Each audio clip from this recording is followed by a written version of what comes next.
За місяць настане остання п'ятниця перед Великоднем. Страсна, яку в англомовних країнах називають доброю – Good Friday. Саме цей день подарував світу культову британську випічку – булочки з хрестиком або Hot Cross Buns. Вітаємо! Ви на каналі Історія на тарілці, де ми говоримо про їжу, історію, культуру та їх взаємозв'язок. Попереджаємо! Нас не можна дивитися на порожній шлунок. А тепер до чергової історії.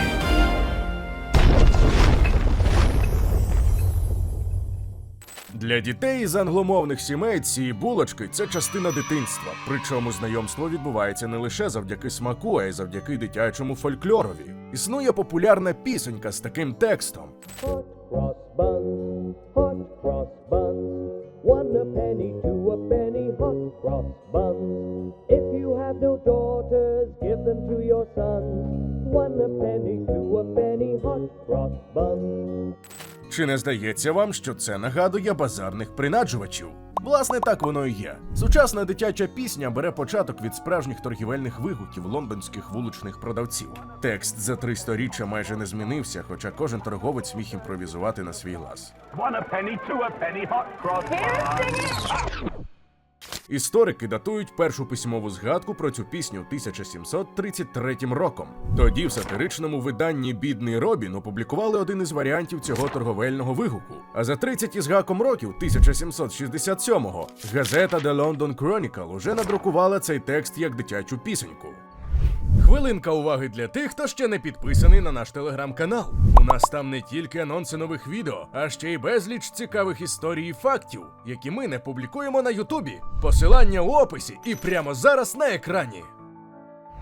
Ті, хто народився у Радянському Союзі чи на початку 90-х, знайомі з багатьма англійськими віршиками завдяки Самуїлові Маршаку. Він іще в молодості встиг пожити в Англії, де захопився місцевим фольклором. Маршак мандрував країною пішки, збирав народні пісні, а згодом почав їх перекладати. Напевно, більшість нашої аудиторії, а вона переважно має понад 35 років, читала в дитинстві його будинок, який збудував Джек, або Хитуна-Бовтуна.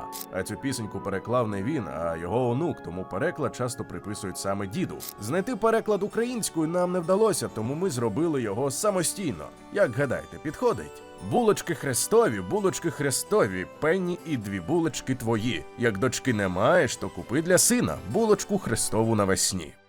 То що ж робить хрестові булочки особливими? По-перше, характерна прикраса зверху згори у формі хреста. По-друге, насичений пряний смак тіста. Всередині булочка має темнуватий відтінок, хоч і спечена з білого пшеничного борошна. Це результат значної кількості спецій. Хреста на булочках легко сприйняти як винятково християнський символ. Однак його історія набагато давніша. Схожу випічку готували ще язичники Сакси, святкуючи прихід весни на честь богині Остари. Хрест для них символізував колообіг природи, єдність стихій, місячні фази. Християни згодом адаптували цю традицію до своїх потреб. Чи було це запозиченням, а чи незалежним винаходом, насправді невідомо. Та й загалом історія цієї випічки так глибоко і міцно переплетена з легендами, що відокремити факти від вигадки майже неможливо.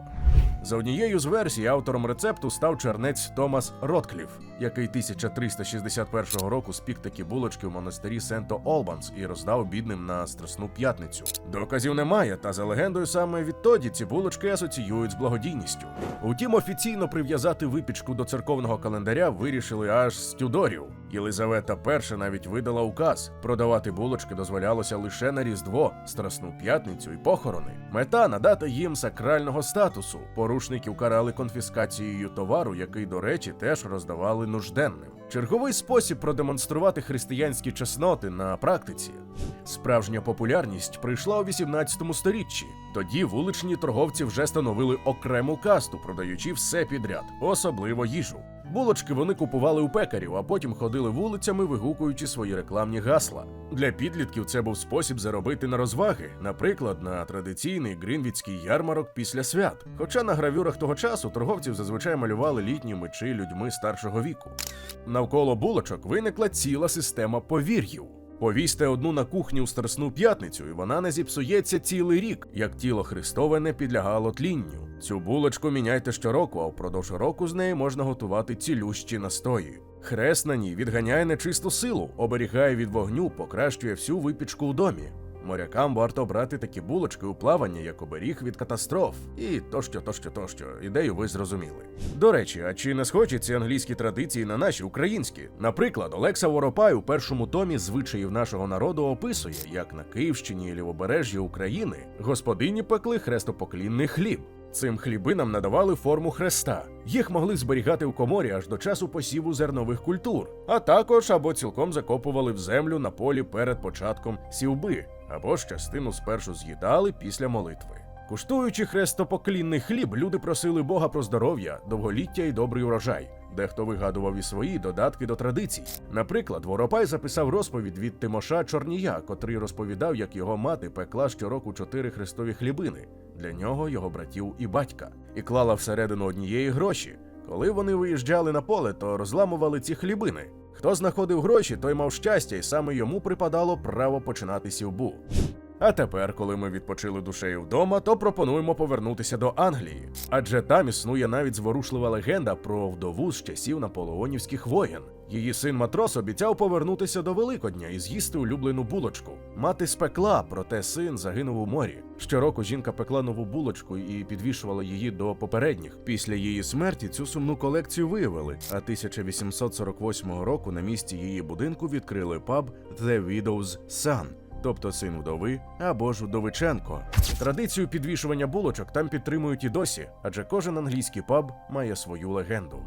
Сучасні супермаркети пропонують безліч варіацій – шоколадні, сирні, будь-які ще. Рецепти в мережі теж вражають фантазією. Чи можна назвати хрестовою будь-яку булку з малюнком хреста? Питання філософське, кожен з нас вирішує самотужки. Та щоб експериментувати, варто спочатку скуштувати оригінал.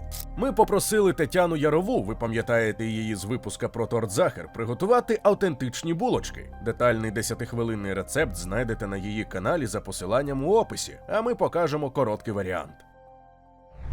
У чашу для замішування виливаємо тепле молоко з водою, досипаємо цукор, сухі дріжджі, відставляємо на 15 хвилин, щоб опара підійшла, досипаємо яйце, спеції, борошно, вершкове масло, замішуємо. Наприкінці замісу додаємо родзинки з цукатами, отримуємо ось таку доволі липку консистенцію. Через півгодини вона перетворюється на таку повітряну кульку, яку перекладаємо на робочу поверхню, дещо підмішуємо та будемо ділити на однакові шматочки.